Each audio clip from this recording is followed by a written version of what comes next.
Amis de l'informatique et du cyberespace, bienvenue à bord. Eh bien, nous allons regarder comment essayer de régler le problème qui peut se passer sur Skype lorsque vous n'avez pas d'arrière-plan caméra. Alors, première chose, c'est comment est-ce que ça se présente. Donc, vous voyez, ici, j'ai ouvert Skype. Hein. Donc, je vais dans les trois petits points qui sont là. Je clique dessus. Voilà. Je clique sur paramètres. Voilà. J'ai ma fenêtre qui s'ouvre et là je clique sur audio et vidéo. Clic. Voilà. Alors, ici vous voyez, j'ai mon fond d'écran, j'ai ma belle piscine, vous voyez un beau jeune homme qui parle. Et ici vous avez un certain nombre de choses, vous avez des images où vous pouvez flouter votre arrière-plan. Alors, il arrive que cette option ici, choisissez l'arrière-plan, n'existe pas, vous ne la voyez pas du tout. Vous voyez la caméra, vous voyez le micro, mais il n'y a rien entre les deux. Alors, comment est-ce qu'on peut régler ce problème? Parce que quand même, c'est agréable de faire croire à ses amis qu'on est, on est au bord d'une belle piscine alors qu'il fait froid et qu'il pleut dehors. Alors, nous allons aller, donc nous sommes toujours dans les paramètres, nous allons dans Aide et commentaires. Je clique dessus, voilà. Dans Aide et commentaires, première chose, vous avez le numéro de version et ici, l'information qu'il faut retenir, vous utilisez la dernière version de Skype. Donc, si vous n'avez pas ça, Skype va vous télécharger et vous installer la dernière version. Une fois que c'est fait, vous redémarrez votre ordinateur, n'oubliez pas de le faire, et vous regardez si vous avez encore le problème. Ne vous occupez pas du numéro de version, parce qu'il est probable que lorsque vous allez visualiser ce tuto, la version aura changé. Donc ça, c'est la première des choses à faire. Deuxième chose, vous avez mis à jour, ça ne marche toujours pas. Alors, nous allons voir ce qui se passe. Je vais dans Aide et commentaires ici, j'y suis toujours.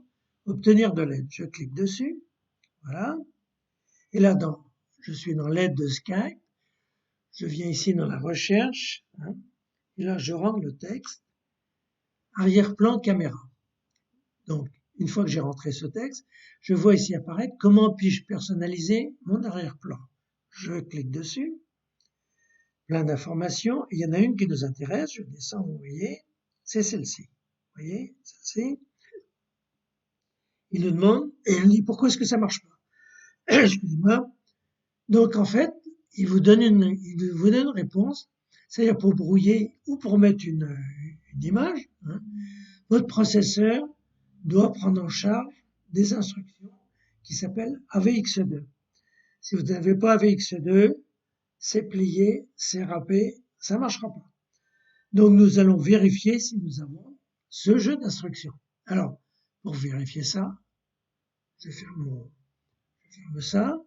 Et là, je vais sur mon navigateur. Ici, je suis sur Google. Je suis sur le moteur de recherche Google. Et là, je tape sur mon navigateur CPU-Z. Donc, vous voyez, je l'écris là. Et je valide. Avec la touche entrée, hop, j'y vais. Donc là, j'ai un certain nombre de sites de téléchargement qui se présentent. Comme d'habitude, je privilégie le site de l'éditeur cpuid.com ici. Donc je clique dessus. Voilà, voilà. Alors là, bon, c'est en anglais, hein, mais ça reste relativement simple. Je vais cliquer ici sur Setup English. Si vous voulez le faire en chinois, faites-le. Ça va vous distraire. Donc je clique sur le Setup. Voilà. Là, maintenant, il me propose tout simplement Download Now, ce qui veut dire télécharger maintenant, comme vous le savez. Donc je clique dessus. Voilà, je suis un bon garçon, je fais ce qu'on me dit. Et là, vous voyez, très rapidement, il s'est chargé ici, en bas à gauche. Bien, je clique dessus. Voilà. Là, il va s'exécuter.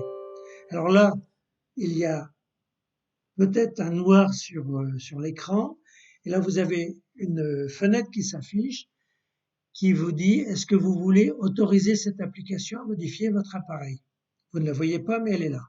Je clique sur oui. Voilà.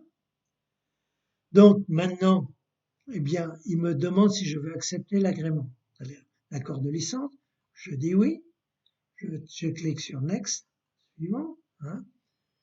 Créer créer une icône sur le bureau, je valide, je fais suivant, voilà. Et là maintenant, je vais cliquer sur installer, install. Voilà. Là, ça y est, il m'a installé.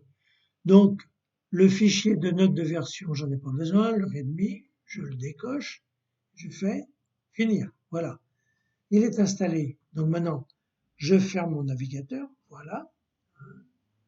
Je peux même fermer Google puisque je serai obligé de le rouvrir. Voilà. Je ferme paramètres. Et là, vous voyez sur mon bureau, j'ai CPU, CPUID, CPU. Donc je clique dessus. Alors pareil, il me refait une deuxième fenêtre noire en me demandant voulez-vous autoriser cette application à apporter des modifications à votre appareil. Je réponds oui. Je clique sur oui. Voilà. Là, j'ai le programme qui se charge et qui fait tous ces tests. Ces tests sont finis. Donc ici, nous avons le résultat, c'est en anglais, mais vous allez voir, c'est très simple. Vous êtes dans l'onglet CPU et là, vous regardez, vous arrivez ici à instructions. Instructions, vous devez avoir dans la liste des instructions AVX2. Si vous n'avez pas AVX2, ça veut dire que votre processeur n'a pas le jeu d'instructions qui permet de brouiller ou de mettre l'arrière-plan. Donc c'est râpé, vous ne pouvez rien faire. Si vous l'avez, c'est qu'il y a un autre problème. Donc voilà, maintenant vous savez si votre processeur a cette possibilité ou non. Je vais fermer ça. J'espère que ce tuto vous a éclairé et je vous dis à un prochain tuto pour de nouvelles aventures.